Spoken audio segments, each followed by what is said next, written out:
La science et nous. Une émission proposée par Sylvie Vauclair.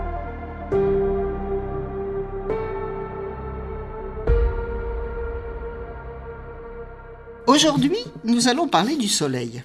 Il y a tellement à dire sur le soleil et les médias s'en emparent dans tous les sens, souvent pour faire peur aux gens, de manière abusive. J'ai lu récemment un titre d'article sur un site bien connu. Le soleil va-t-il provoquer le chaos sur Terre en 2024 ? Évidemment, la suite de l'article montre qu'il n'en est rien et analyse le sujet, mais le mal est fait pour ceux qui ne lisent que les gros titres, et ils sont nombreux. Le Soleil, en fait, est une étoile qui fonctionne bien et pour longtemps, plusieurs milliards d'années. Son énergie provient de réactions nucléaires qui se produisent dans ces régions profondes. Alors, pourquoi s'inquiéter des humeurs du Soleil ? C'est qu'il se passe effectivement des choses bizarres dans ces régions superficielles. Ces choses bizarres ne sont pas nouvelles, elles se produisent tout le temps, plus ou moins, depuis que le Soleil existe. Mais elles ne sont pas totalement comprises. On sait qu'elles sont liées au magnétisme qui se développe dans ces régions externes. J'ai aujourd'hui avec moi pour décrypter tout cela Arturo López Ariste, qui est astrophysicien et qui a récemment développé, entre autres choses, un instrument au pic du Midi dédié à l'observation des régions externes du Soleil. Bonjour Arturo. Bonjour. Arturo a une formation de physicien théoricien, d'abord à l'université de Saragosse en Espagne, puis à l'Observatoire de Paris. Après ses études universitaires, il est parti aux États-Unis. Il a été chercheur pendant 3 ans à Boulder, dans le Colorado, au National Center for Atmospheric Research, le bien connu NCAR, et plus spécialement au HAO, qui est le High Altitude Observatory. Arrivé en France en 2003, il est reparti aux îles Canaries comme astronome résident au service d'un télescope français installé à Tenerife sur la montagne Teide, l'instrument solaire Thémis, ce qui signifie télescope héliographique pour l'étude du magnétisme et des instabilités solaires. Arturo a obtenu la médaille de bronze du CNRS en 2007, une belle distinction, et il est à présent à Toulouse depuis 2014. Arturo, nous parlerons du nouvel instrument coronographe que tu viens d'installer au pic du Midi, le plus grand du monde, je crois. Mais auparavant, il est important de replacer tout cela dans le cadre général de l'étude du Soleil et de ses conséquences. Est-ce que tu peux expliquer aux auditeurs ce qui se passe en permanence dans les régions externes du Soleil et comment cela évolue au cours du temps ? La couronne solaire, par exemple, que les gens connaissent grâce aux éclipses totales de Soleil. Donc, cette couronne solaire est la couche la plus externe de l'atmosphère solaire. Et en fait, elle est très faible en brillance et il y a très peu de matière dans cette couronne solaire. Et effectivement, jusqu'aux années 1930, on ne la voyait que pendant les éclipses. Et aux années 1930, en français, Bernard Lyot a eu l'idée de générer des éclipses artificielles. C'est une façon un peu barbare de dire qu'il a créé un instrument qui s'appelle le coronographe et qui cache la lumière des disques solaires et nous permet de voir la couronne même en dehors des éclipses. Et c'est comme ça qu'on a commencé à étudier cette couronne, on a commencé à comprendre que des choses très intéressantes se passaient en elle. Et tout d'abord, c'est là où se génèrent les événements qui donnent lieu à cette météorologie spatiale, ces orages magnétiques. Mais moi, ce qui m'intéresse le plus, c'est une autre particularité de la couronne, c'est qu'elle est extrêmement chaude. On mesure des températures qui dépassent largement les millions de degrés. Alors que la surface du Soleil proprement dite, ce qui nous envoie la lumière, c'est beaucoup moins. À peine 6000. À peine, vous voyez. Donc, on passe de 6000 degrés, c'est-à-dire que le Soleil est très chaud au centre, dit 16 millions de degrés. Ensuite, à l'intérieur du Soleil, dans les régions extérieures, ça baisse à 6000 degrés. Et après, ça remonte brutalement à quelques millions de degrés. Et ça, c'est la couronne. C'est ça, c'est quand même extraordinaire. C'est extraordinaire et incompréhensible. Parce que plus on s'éloigne de la source de chaleur, plus la matière devrait être froide. Or ici, il y a un moment où tout le contraire se passe. Donc, il y a quelque chose qui réchauffe la couronne. Et qu'est-ce que c'est que cette chose ? Voilà le mystère. C'est le champ magnétique, d'après ce que j'ai compris. Mais de quelle manière ? Depuis 75 ans qu'on a compris que la couronne était extrêmement chaude, on a vu que les champs magnétiques avaient quelque chose à voir avec ces phénomènes de chauffage. Et aujourd'hui, la communauté solaire se divise en deux. Dans tous les deux cas, c'est les champs magnétiques qui jouent le rôle prépondérant. Il y aura les uns qui disent que ces champs magnétiques, ils bougent, poussés par les mouvements de la surface du Soleil, et dans ces mouvements, il arrive qu'ils se croisent et ils provoquent un phénomène très mal compris, et donc qu'on appelle la reconnexion magnétique, et dont on ne sait pas grand-chose.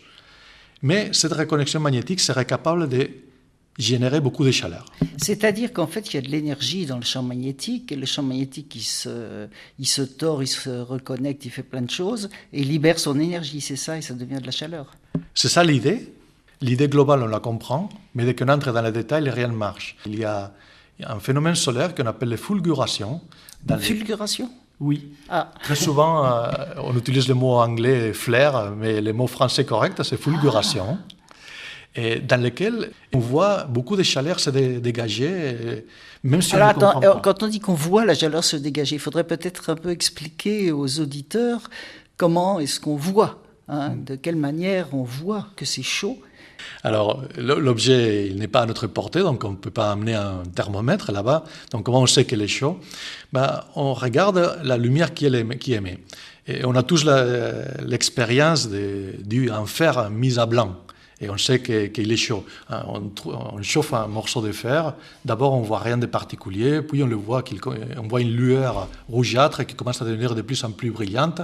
Finalement, quand le fer est très chaud, il devient blanc. Donc, on voit là que la lumière émise par un objet dépend de sa température, ou peut dépendre de sa température. La lumière émise dépend de la température de l'objet qu'il a émis. Et c'est ça qu'on fait sur le Soleil. On va regarder comment elle est émise, cette lumière. Et par exemple, lors d'une fulguration, on voit que la couleur de cette zone du Soleil qui souffre la fulguration, elle passe d'une distribution de couleurs qui est compatible avec ces 6000 degrés dont on parlait avant, à des températures qui dépassent les 5000 degrés. Et donc on voit la lumière émise qui évolue, qui change de couleur, et on conclut sur cette température. La lumière émise par la couronne est compatible avec un objet qui a été chauffé à des millions de degrés. Il y a un moment, lors de ce mouvement, de cette dynamique, on voit que la température a augmenté énormément et que les champs magnétiques sont organisés autrement. Et donc on doit comprendre que cette réorganisation des champs magnétiques qu'on appelle la reconnexion magnétique a réussi à libérer la chaleur.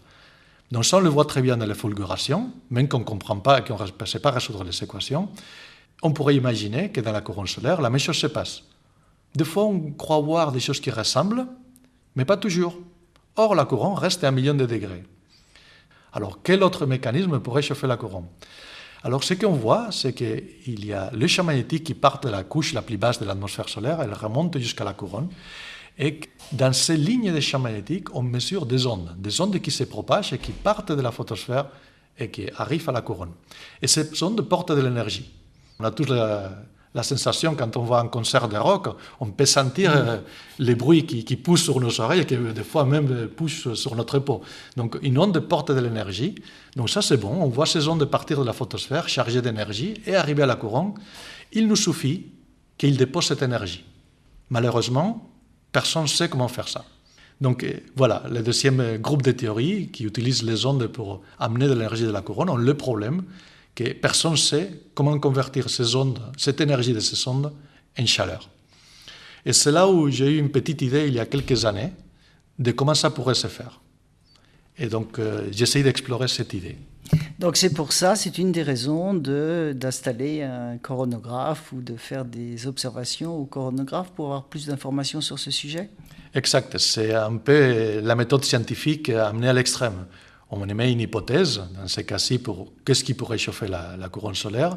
On imagine quelles observations pourraient confirmer ou réfuter cette théorie. Et maintenant, on passe à l'expérimentation, qui dans le cas de l'astronomie, c'est de l'observation. On construit l'instrument capable de voir ça, et on verra s'il nous donne raison ou il nous prouve pas. Alors toute cette matière qui est éjectée du Soleil et qui arrive sur la Terre, entre autres, est-ce qu'elle peut causer des problèmes pour nous, les êtres humains, sur la Terre? Jusqu'à il y a 70 ans, à peu près, absolument aucun. Ces matières arrivaient, elles étaient déviées par les champs magnétiques terrestres qui fait une espèce de bouclier qui nous protège de toutes ces matières. Elles étaient déviées, elles retombaient dans les pôles, elles faisaient de belles aurores boréales, comme on peut en voir toujours. Mais depuis 70 ans, notre société, notre civilisation amène des choses dans l'espace, des satellites de communication, des satellites météorologiques, même des astronautes.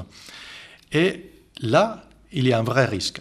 Ces particules chargées peuvent endommager les satellites, peuvent même les cramer, pour utiliser un mot commun. Et du côté des astronautes, ils peuvent arriver à les tuer. C'est comme si c'était de la radiation, de la radioactivité, n'est-ce pas? Et donc, on fait très attention ces jours-ci à ces météorologies spatiales, à l'arrivée de ces orages magnétiques pour protéger les satellites, pour protéger nos astronautes. Et on pourrait même raconter une anecdote, c'est que ce n'est que récemment qu'on s'est rendu compte de tout ce type d'influence sur nos satellites et nos astronautes. À la fin des années 69, quand on est arrivé à la Lune, on ne le savait pas. Et aujourd'hui, on considère que c'est une prise de risque incroyable d'envoyer des astronautes à la Lune. Et on était très chanceux parce que l'activité magnétique du Soleil était très faible, mais s'il avait été beaucoup plus forte, on aurait carrément mis en danger la vie des astronautes des missions Apollo.